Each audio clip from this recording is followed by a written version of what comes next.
ரிபு முனிவர் அப்படின்னு ஒருத்தர் இருந்தார். அந்த ரிபு முனிவரோட சீடன் பார்த்திங்கன்னா நிதாகன் அப்படின்னு ஒருத்தன் இருந்தான். இப்போ இந்த நிதாகன் பார்த்திங்கன்னா பயங்கரமான அறிவாளி, எல்லாம் தெரியும் அவனுக்கு, நன்றாக படித்தவன். ஆனால் எங்கும் ஏகமாய் நிறைந்திருப்பவன் இறைவன் அப்படிங்கிற அந்த சத்தியத்தை உணராமல் அவன் இருந்தான். அதை புரிய வைக்கணும் அப்படின்னு இந்த ரிபு முனிவர் நினச்சார். அப்போ இந்த நிதாகன் அப்படிங்கிற சீடன் என்னென்னா, அவன் எங்கே இருக்கான் அப்படின்னா, அவன் ஒரு நகரத்தில் இருக்கான். அப்போ இந்த குருவாகிய ரிபு முனிவர் என்னென்னா, ஒரு பட்டிக்காட்டான் மாதிரி ஒரு மாறு வேஷம் போட்டுட்டு வரார். இவனுக்கு புரிய வைக்கணும் மெய்ஞானம் என்பது என்ன, இறைவன் என்பது என்ன. அன்றைக்கி பார்த்திங்கன்னா அந்த நகரத்தில் ஒரே கூட்டம் ஆரவாரமாக இருக்குது. வந்தோடனே ஒரு பட்டிக்காட்டான் மாதிரி வேஷம் போட்டுட்டு கேட்குறாரு, என்னப்பா இங்கே ஒரே கூட்டமாக இருக்கே.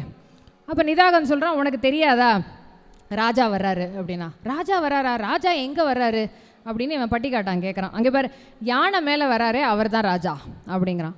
உடனே நிதாகன் கேட்குறான், அது சரிப்பா, இந்த வர்றதில் யார் யானை யார் ராஜா அப்படின்னு அவன் கேட்டான். இவனுக்கு உடனே கடுப்பாயிருச்சு. அட பைத்தியக்காரா, அங்கே பாரு, அந்த இடத்துல அங்கே யானை வந்துக்கிட்டு இருக்கு, அந்த யானை கீழே இருக்கிறது யானை, அந்த யானை மேலே உட்காந்துருக்கவர் ராஜா அப்படின்னாலும். சரி, கீழே இருக்கிறது யானை, மேலே உட்காந்துருக்கிற ராஜா, இது கீழேனா என்ன மேலேனா என்னன்னு கேட்டானாம்.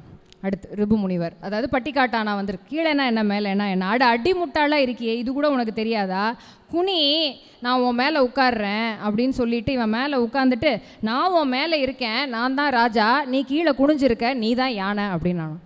உடனே இந்த பட்டிக்காட்டான் சொன்னானா, அந்த முதல்ல நீ சொன்ன ரெண்டு ஏதோ புரிஞ்சிச்சுப்பா, யார் யானை யார் ராஜா, எது மேலே எது கீழே அப்படின்னு முடிச்சு. இப்போ நீ சொன்னியே நீ தான் யானை நான் தான் ராஜா, இதில் இந்த நீங்கிறதுனா என்ன, நான்னா என்னன்னு கேட்டாராம்.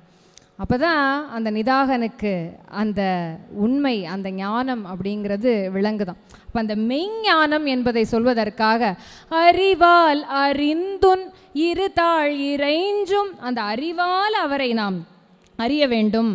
அந்த அறிவால் அந்த முருகப்பெருமானை நாம் அறிஞ்சுக்கணும்னா முதல்ல இருக்கக்கூடிய ஆணவத்தை நாம் விட வேண்டும். அப்போ தான் அறிவால் அவரை மெய்ஞானத்தால் நாம் உணர முடியும். அப்போ தான் அவருடைய காலடியிலே நாம் சரணடைய முடியும். ஸ்டெப்பாக தான் போக முடியும். ஸ்கூல் படித்தா தான் காலேஜுக்கு போக முடியும், டைரெக்டாக காலேஜ் போக முடியாது.